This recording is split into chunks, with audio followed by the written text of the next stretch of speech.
Thank you very much, everybody. It really is such a privilege to be here and to be asked to speak tonight at this meeting. My name is Nina Killen and I'm a Labour councillor in Sefton, which is a borough just to the north of here in the Liverpool City region. I also run the office of an MP in Sefton, and I'm a founding signatory of the Labour Women's Declaration. Woo!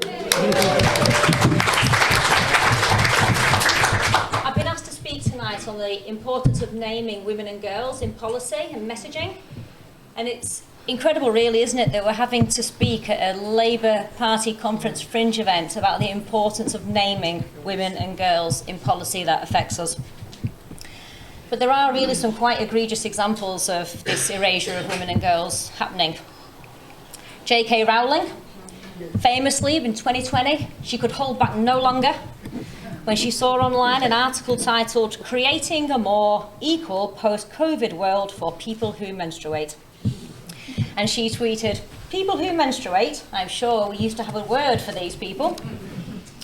She basically broke the internet with that tweet and has faced some of the most awful abuse and harassment since then. Completely unacceptable, but unfortunately it is what we face when we talk about these issues.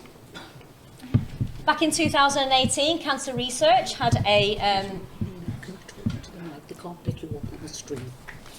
2018, Cancer Research launched a campaign to raise awareness about cervical cancer, and it did not mention women.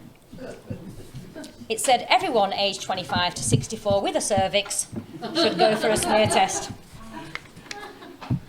Our very own Cllr Nina Killen called it seriously misguided erasure of women with potentially fatal outcomes.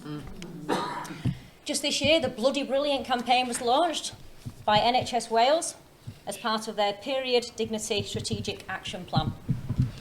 In 20 pages, there was not one mention of women and girls. This is a website that was produced to give guidance to girls about periods. 20 pages, not one mention of women and girls. On the homepage it said, "We want to empower everyone that bleeds and all those around them to be period proud.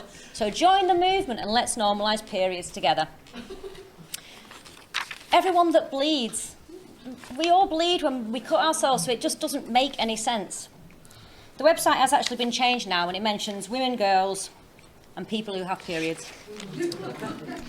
In September last year, the Lancet, the medical journal, the Lancet carried a front page that said, "Historically, the anatomy and physiology of bodies with vaginas have been neglected."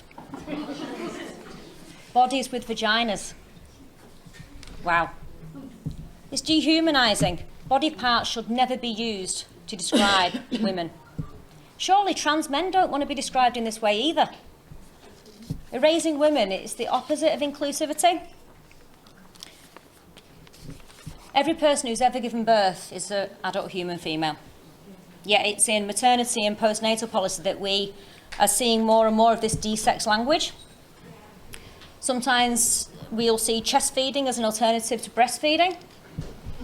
But the chest and the breast are completely different parts of the body. Everyone has breasts, even men, so it's not really clear why breastfeeding can't be used. Human milk feeding is sometimes used as a phrase instead of breastfeeding, but again, those things are not the same thing. You can feed a baby with human milk without involving a breast, so we need to be accurate. Another common phrase is to use the term birthing parent. But we're not birthing parents, we're mothers. A specific language can be really important. It recognises our distinct needs as women. We mustn't ignore biological sex when we're talking about these sex-based issues. It can introduce those inaccuracies. 1 in 10 women suffer from endometriosis. It's not 1 in 10 people. When we have studies where pregnant women are studied and the control group is women who are not pregnant, we're not studying pregnant people against people who are not pregnant, non-pregnant people. We're studying women. And this accuracy, it shouldn't be the victim of inclusive language in this policy or messaging. Of course, not everyone who gives birth identifies as a woman, and of course, they have needs that must be met. They should be respected. They should be addressed how they feel is right for them. They should have person-centred care.